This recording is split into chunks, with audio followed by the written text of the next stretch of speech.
नजर प्रत्येक बातमीवर हिंदी आणि मराठी भाषेत बातम्या प्रसारित करणारे जिल्ह्यातील एकमेव channel, sponsored by Sukhkarta associates. आणि आता पाहूया गेल्या 24 तासातील बातम्या पटापट।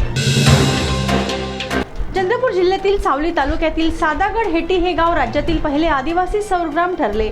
सौर ऊर्जेच्या माध्यमातून गावातच 2400 युनिट सौर ऊर्जेची निर्मिती होत आहे। विशेष म्हणजे 20 दिवसात महावितरण, जिल्हाधिकारी कार्यालय आणि जिल्हा परिषद प्रशासनाने ही किमया साकारली। सिरोंचा तालुक्यातील जानमपल्ली येथे विहिरीचे खोदकाम करताना मातीखाली दबून 2 मजुरांना जीव गमवावा लागल्याची घटना 8 एप्रिलला घडली। हलाखीच्या स्थितीत संसाराची ओढताण करताना या मजुरांचे स्वप्नही मातीत विरून गेले। रवी अंकुलू उपुल्ला आणि समया अमया कोंडा अशी मृतकांची नावे आहेत। यातील समया हा मजुराचे पैसे घेऊन गडचिरोलीत शिक्षण घेणाऱ्या मुलीला भेटण्याकरता जाणार होता। चंद्रपूर जिल्ह्यातील भाजपामधील अंतर्गत सुरू असलेल्या गटातटाचे राजकारण नेमके कुणाच्या इशाऱ्यावरून सुरू आहे असा प्रश्न आता राजकीय वर्तुळात चर्चेला जाऊ लागला आहे। 2 वरिष्ठ नेत्यांमधील हा वाद असल्याचाही जाणकारांचा अंदाज आहे। वणी शहरात सुरू असलेल्या खासदार चषकाचे सर्व सामने रंगतदार झाले। कबड्डीच्या अंतिम सामन्यात बारामतीने बाजी मारली तर नागपूर संघ उपविजेता ठरला। यावेळी खासदार प्रतिभा धानोरकर यांनी वणी येथील प्रतिभाशाली खेळाडू भविष्यात राष्ट्रीय स्तरावरील मैदान गाजवतील असा विश्वास व्यक्त केला। अहेरी तालुक्यातील कमलापूर येथील श्री गुरुदेव प्राथमिक व माध्यमिक आश्रमशाळेत 2 विद्यार्थिनींसोबत येथील 2 शिक्षकांनी गैरव्यवहार केल्याची तक्रार पोलीस विभागाला प्राप्त झाली। लगेचच दोन्ही शिक्षकांवर पोक्सो अंतर्गत गुन्हा दाखल करण्यात आला।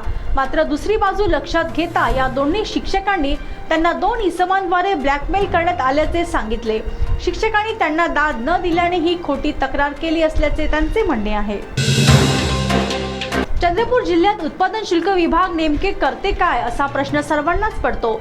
सकाळी 7 वाजता बार सुरू होणे आणि मागासवर्गीय मुलींच्या शेजारी वाईन शॉप आणि वाईन बारचा परवाना देणे हा सर्व प्रकार उत्पादन शुल्क विभागाला दिसत नसेल काय, परंतु आर्थिक वीण इतकी घट्ट बांधली गेली आहे की ती तुटता तुटेना। त्यात पोलीस विभागातील काही कर्मचारी आपले हात धुवूनच घेतात। चिमूर तहसीलमध्ये राजकीय आशीर्वादाने अनेक वाळू माफिया तयार झाले आहेत आणि या तस्करीत खोऱ्याने पैसा ओढून गब्बरही झाले आहेत। काल पोलीस आणि महसूल विभागाच्या भरारी पथकाने बबलू जाधव याचा रेती भरलेला ट्रॅक्टर जप्त केला।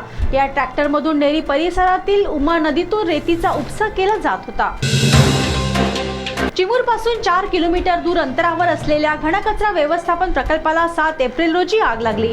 या आगीमुळे काही प्रश्न निर्माण झाले असून जेव्हा ही आग लागली तेव्हा तेथील कर्मचारी काय करीत होते, या आगीमुळे कशाचे व किती नुकसान झाले हे प्रशासन जाहीर करेल काय, या सर्वांची उत्तरे मिळेपर्यंत ही आग धगधगतच राहणार हे नक्की। तर या होत्या आजच्या पटापट बातम्या। लवकरच भेटूया पुन्हा काही नव्या बातम्यांसह। तोपर्यंत अशाच बातम्यांची अपडेट पाहण्यासाठी बघत रहा CTV न्यूज, नजर प्रत्येक बातमीवर। नमस्कार।